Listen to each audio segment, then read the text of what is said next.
ibirari by'ubutegetsi. Spy is a criminal. To be an spy is very bad. Nous étions étrangers à cette dette. Nous ne pouvions donc pas la payer.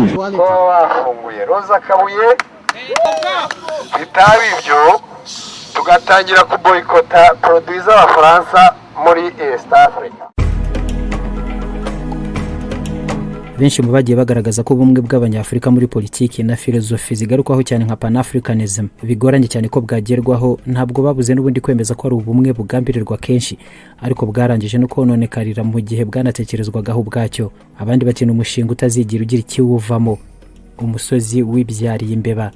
Kenshi bigaragazwa ko umugabane nka Afrika aho ijanisha rinini ry'abawutuye n'ibyo bakora byose bishingira ku murage w'ubukoloni basigiwe n'abari abakoloni babo, noneho kwivana muri iyi myumvire nabyo bagasanga ari ikintu kigoranye cyane kuri benshi ko babasha kwiyumvikanira ubwabo ngo bumwe bamwe muri bo bifuje imyaka myinshi cyane buzagerweho. Ku ikubitiro ubumwe bw'abanyafrika bwahuhukiye mu mvururu n'ubushyamirana hanini bikomoka ku mipaka, aho ibihugu bituranye cyane kurusha ibindi ubwabyo bitabasha kumvikana no gukemura impaka zifatira ku butaka buto bahuriraho ku mipaka, bigashoza intambara za hato na hato zidashira zirimo n'izirambye cyane ku mugabane.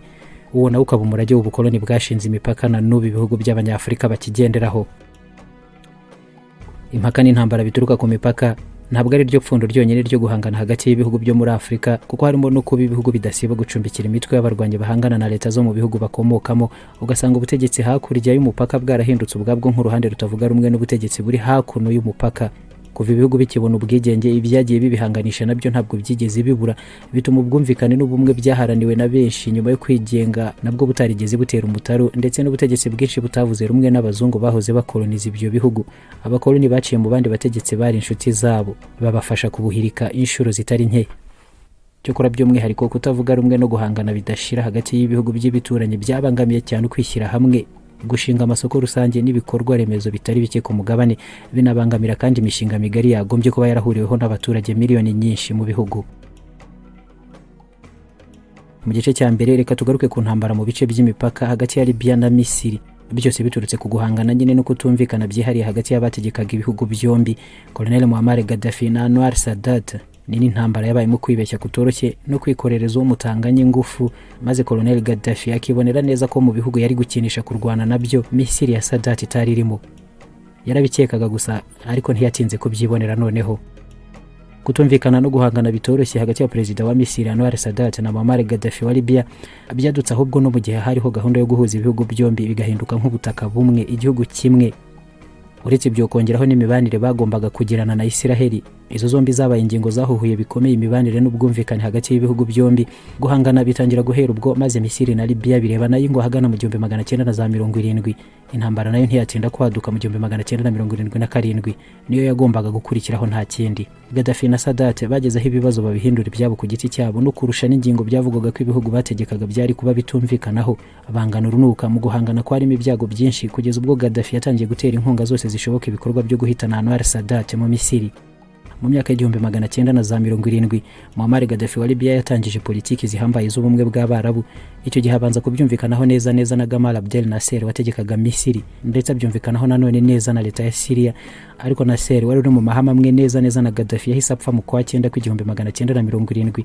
Noneho Anwar Sadat wamusimbuye ananirwa kumvikana na Gaddafi neza, ariko ibi biza nyuma yo gushinga ihuriro bise Federation of Arab Republics mu 1972 rigahuriramo Libya, Misiri na Syria. Mu byumvikanwe icyo gihe harimo no guhuza igisirikare muri ibi bihugu byose bikagendera ku buhanga bumwe bwo gukora intambara no kurinda umutekano, amategeko agahuzwa kimwe n'uruhande bose bagombaga guhagararaho mu by'imibanire n'amahanga. Ibi byose bigahuzwa, ibi bihugu bitatu bikagira ijwi rimwe nk'igihugu kimwe. Byinshi muri ibi ntabwo byagezweho uretse mu buryo bw'ibimenyetso gusa bimwe na bimwe nko gukoresha ibendera rimwe n'ibindi bito. Mu mezi make yakurikiyeho, Gaddafi wa Libya yatangije ibikorwa byose byo gushakisha uko Misiri na Libya bihita bihinduka igihugu kimwe, imipaka ikavanwaho burundu. Abishyiramo yewe n'agahato kenshi n'iterabwoba, maze Perezida wa Misiri Anwar Sadat byose bitera utwatsi kimwe n'indi mishinga yose Gaddafi yari arimo abivamo. Uko Gaddafi yashyiraga igitutu gikomeye kuri Sadat, niko nawe yatangiye kumunenga no kumusebya kumugaragara, mwita umutegetsi wibera mu nzozi gusa, utesha umutwe abandi mu bitekerezo bitagira ishingiro, umuyobozi udakwiye. Gaddafi icyo yarahuriyeho n'abandi benshi bategekaga ibihugu by'Abarabu icyo gihe kwari ugusenya leta ya Isiraheli, wakumva amafaranga menshi Libya yari ifite, guteranyaho umubare munini cyane w'abaturage ba Misiri n'ingufu z'igisirikare cy'abanyamisiri. Ibyo byose bihurijwe hamwe ngo basenya burundu Isiraheli, mu gihe n'ibindi bihugu by'Abarabu birimo na Syria nabyo byari kuba bibari inyuma. Mu kwa 1973 Misiri yiyumvikaniye na Syria batangiza ibitero bikomeye kuri Isiraheli ntacyo babwiye Gaddafi muri Libya. Ibyo ni nabyo byatangije intambara yo mu Kippur. Isiraheli yihagazeho irabatsinsura bikomeye, Misiri hatakariza ibice by'ubutaka bwayo bitari bito. Noneho Sadat ahita atangiza ibiganiro byo kumvikana na Isiraheli, agerageza kugaruza ibice bya Sinai Misiri yari imaze gutakaza, naho kemeranya n'abanya-Isiraheli ko atazongera kubatera bibaho. Ibi byateye Gaddafi umujinya udasanzwe, avuga ko batangije intambara nta ntego bafite, Misiri bafatanije na Syria, uvangeho ibyo bakaza no kwemera kujya mu biganiro na Isiraheli. Ikintu we yise ubugwari bukomeye cyane budakwiye kuranga umutegetsi n'umwe w'umwarabu nka Sadat, ngo wari urimo ashyira ihuriro ryose ry'Abarabu bagenzi be mu kaga katoroshye. Sadat nawe yatangiye gusebya Gaddafi no gusohora dosiye nyinshi z'amabanga bari bafitanye nawe, avuga ko nko mu mwaka wari wabanje Gaddafi yari yateganije kugaba ibitero byo gusenya no kuroha ubwato bw'abayahudi b'abasivile binyuriraga mu nyanja ya Mediterania, bikaza gusaba ko ari ubwe wifatiriye ya mbere mu kuburizamo iki gitero cya Gaddafi. Akagaragaza uyu Gaddafi nk'umutegetsi wari warashegeshwe n'urwango ku bayahudi gusa, atari inyungu zifatika Abarabu bavana mu rugamba batangije na Isiraheli. Misiri na Libya byari bihindutse ibihugu bihanganye ku mugaragaro, ariko byose binaturutse ku kutumvikana ko abari babiyoboye. Imirwano mu bice by'umupaka yaratangijwe, ihinduka intambara yeruye yiswe Libyan Egyptian War cyangwa the 4-day war. Yabaye intambara itararambye cyane mu bice by'umupaka ibihugu byombi bihuriraho, kuko yamaze iminsi ine yonyine kuva ku itariki ya 21 kugera ku ya 27 z'ukwa karindwi mu 1977. Colonel Muammar Gaddafi niwe wari utangije byose, yiha gutera inkunga z'amafaranga n'imbunda barwanyaga Sadat, maze Sadat nawe abigenza atyo kubanzi ba Gaddafi akebuka giwa mugarura. Mu cyumweru cyakurikiyeho Libya yohereje ingabo nyinshi ku mupaka na Misiri, izo zihageze zitangira gukozanyaho no gushotorana n'abasirikare b'abanyamisiri. Ubwo Sadat nawe yahise akusanya ingabo nyinshi zoherezwa ku mupaka ngo baze gusanganiriza abanya-Libya. Anwar Sadat inyuma yari asigaranye n'abayobozi bakuru b'ingabo n'abari baragiye mu biruhuko bose yabahamagaje, amakarita bayakoraho ngo ibintu ntibize kurangiriraho ngaho gusa ku mupaka, ahubwo bategura intambara karundura kugera i Tripoli baruhuke bavanye Gaddafi ku butegetsi. Muri ibyo bice by'umupaka abanyamisiri n'abanya-Libya bararwanye n'intambara iza gukomera cyane hagana mu kwa karindwi mu 1977. Ku itariki ya 21 muri uko kwezi Battalion y'ibifaru bya Libya yigabije ibice by'umujyi wa Salum mu Misiri, ariko hagati mu nzira abanyamisiri nabo bari barangije kumenya neza ko ariho berekeje, babatega ibico maze batangira ibi bifaru ntibyagera muri Salum, bahagurukije indege z'intambara barabishumika, ahubwo nabo bohereza ibindi bimodokari by'intambara byinjira mu birometero 24 imbere mu butaka bwa Libya, ubundi baza gusubira inyuma bamaze kwizera neza ko nta basirikare na bake ba Libya basigaye ku butaka bwabo.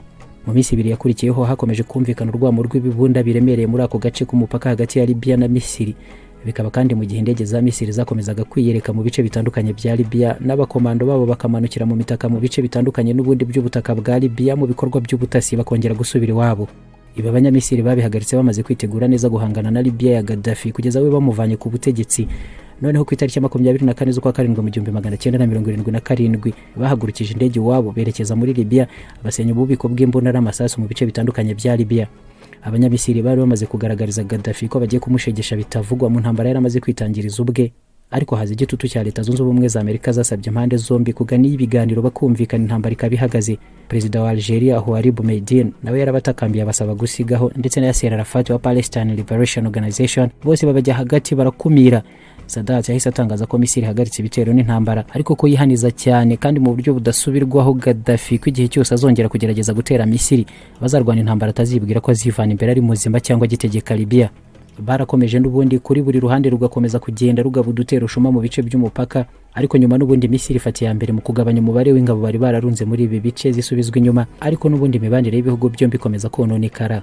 Nyamara nubwo nta nyandiko yashyizweho ngo byumvikanweho ku mugaragaro, intambara yagiye ihosha buhoro buhoro na Libya ivana ingabo zayo muri ibyo bice. Gaddafi nawe yacishije make ahagarika n'amagambo asebanya no kwibasira Misiri. Imbere y'uburakari bwa Anwar Sadat n'ingabo za Misiri zitari zo kwikorereza, Gaddafi ngo yasanze yikorereje umuturanyi atabasha kwivana imbere mu buryo bworoshye asigaho, afasha hasi amarere n'ibyo kwishora mu mirwano na Misiri, ariko akomeza guteranya Sadat n'abandi bategetsi b'Abarabu bagenda bigiza hirya Misiri ye, baheza igihugu cya Misiri mu biganiro n'indi migambi bahuriragamo mu bumwe bw'ibihugu bya bene wabo b'Abarabu. Gaddafi yikorereje kurwana na Misiri mu gihe kitari cyanyacyo. Anwar Sadat yohereje amatsinda y'ingabo kabuhariwe mu bice bitandukanye by'igihugu ngo batangire abanya-Libya. ingabo ibihumbi 40 bose boherezwa ku mupaka, kandi bari bakiteguye cyane intambara bafite n'ubunararibonye bwa vuba cyane, bari bavanye mu ntambara yo mu Kipuro n'abayahudi, bakagira n'indege kabuhariwe zari zigezweho, kandi bayoboye n'abajenerali bari bacyambariye urugamba nta minsi ishize bavuye mu ntambara. Ntabwo Gaddafi wa Libya yari kwivana imbere ya Anwar Sadat wa Misiri y'amahanga adakomakoma, yashoboraga no kumuhirika ahubwo ku butegetsi intambara kayigeze Tripoli. Igisirikare cya Libya cyose hamwe bari abasirikare 32,000 bonyine, bafite ibimodokari by'intambara bidasaga 300 byonyine, n'abapiloti b'indege za gisirikare badasaga 150. Kongeraho ko Gaddafi yari amaze iminsi ahinduranya abayobozi bakuru b'ingabo. Ikintu kimwe cyonyine cyari gihari mu ngabo ze nuko zari zifite morale n'amashagaga yo kurwana na Misiri. Igihugu yari yarangije kubumvisha neza ko cyagambaniye abagenzi babo b'Abarabu, kikemera kwifatanya na Israel mu masezerano bagiranye bahagarika intambara. Ibyakurikiye intambara igihagarara nabyo byakomeje hanini kurangwa no gutukana kudashira hagati ya Gaddafi na Anwar Sadat, ariko intambara y'ibihagaze ubundi bajya mu mikino y'inkokora na buri wese agambirira kugira ibyo abuze undi kugeraho mu mibanire n'amahanga n'ubuhahirane. Icyo gihe Minisitiri w'Ububanyi n'Amahanga wa Libya Bwana Abdul Munim Honi yandikiye ibaruwa umuryango w'abibumbye agaragaza ko abanyamisiri mu bitero bitandukanye by'indege bagabye kuri Libya ngo basenye ibitaro n'amashuri, bagahitana abarwayi n'inkomere kimwe n'abana mu mashuri yo mu mijyi isaga 5 bagabyeho ibyo bitero by'indege byabo. Inama y'umutekano y'umuryango w'abibumbye nyuma yo gusoma neza ibaruwa banze kugira agaciro kariko kose bayiha no kuba hari ikibyo byaganirwaho mu nteko y'umuryango w'abibumbye, barabihorera, ariko cyane cyane bashingiye ku kuba byari bizwi neza ko Gaddafi ari we washoje intambara agasanga Misiri yiteguye neza ahubwo kumwumvisha, none akaba ari nabo banyalibiya batangiye kuregana mu ntambara bishoreje ubwabo. Ni n'intambara yabayemo gutungurana gukomeye, benshi bagatangazwa no kumva Sadat ahita yemera guhagarika imirwano mu gihe byagaragaraga ko igisirikare cye cyiteguye neza kurusha icya Gaddafi, kandi nawe ubwe yari yabanje kurahira ko iyo ntambara Gaddafi atangije nawe agiye kuyigeza mu marembo y'urugi rw'i Tripoli kugeza amuvanye ku butegetsi. Gaddafi na Sadat bari bishoye mu ntambara no mu gihe no mu bindi bihugu by'Abarabu mu burasirazuba bwo hagati bari batangiye ibihe byo kwihanganira no kurwana ubwabaho kuvira indimwe kuri Israel yari umwanzi rusange kuri bo nk'uko byari byarabanje. Intambara hagati ya Misiri na Libya nubwo itarambye ahise isenya ubucuruzi bwambukiranya imipaka hagati yabo, itangiza ubucuruzi bw'amagenda ihambaye mu Bedouins hagati ya Libya na Misiri. Ibihumbi by'abaturage b'abanyamisiri bakoreraga muri Libya mu mirimo itandukanye irimo no gutunganya peteroli, ubuhinzi, uburezi n'ubundi bucuruzi, bose bambuka umupaka basubira wabo mu Misiri.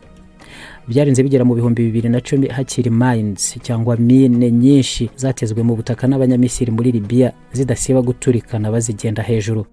Gaddafi yaje guhita abona nawe neza ko igisirikare cye gikeneye amavugurura, yirukana abayobozi bakuru bacyo ashyiramo abandi bo kukivugurura, ariko kuko nawe ubwo atashidikanyaga na gato ku bushobozi bwo gukora intambara abanyamisiri bari bafite, nabwo iminsi ingabo ze zabashije kwihagararaho imbere y'abanyamisiri byazamuye icyizere ku ngabo ze. Perezida wa Misiri Anwar Sadat yakomeje politiki zo kumvikana na Israel, maze ibyo bishengura Gaddafi n'abandi bategetse mu bihugu by'Abarabu. Ubutegetsi muri Israel nabo bakomeje gutinya ko Gaddafi aryamiye amajanja kandi yitegura kwisuganya no kongera kugaba ibindi bitero kuri Misiri, bikaba byaburizamo urugendo rw'ubwumvikana abayahudi bari bamaze kugeraho na Anwar Sadat mu Misiri.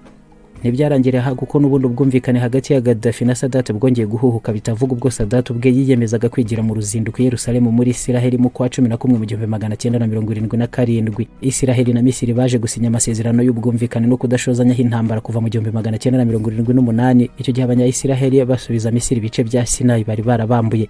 Ako kanya Misiri yahise yongera kohereza ingabo nyinshi mu bice by'uburengerazuba ku mupaka. Libya ya Gaddafi nabo ako kanya bahita bibwiriza bahavana ingabo zabo ngo hataza no kubaha ibikorwa by'ubushotoranyi bwatuma havuka indi mirwano. Intambara yararangiye, ubwumvikane bugenda buza, ariko n'ubundi ntabwo Gaddafi yashizwe. Yakomeje kurebana nabi n'ubutegetsi bwa Misiri bikomeza uko kugeza n'igihe Sadat yavaga ku butegetsi agasimburwa na Hosni Mubarak.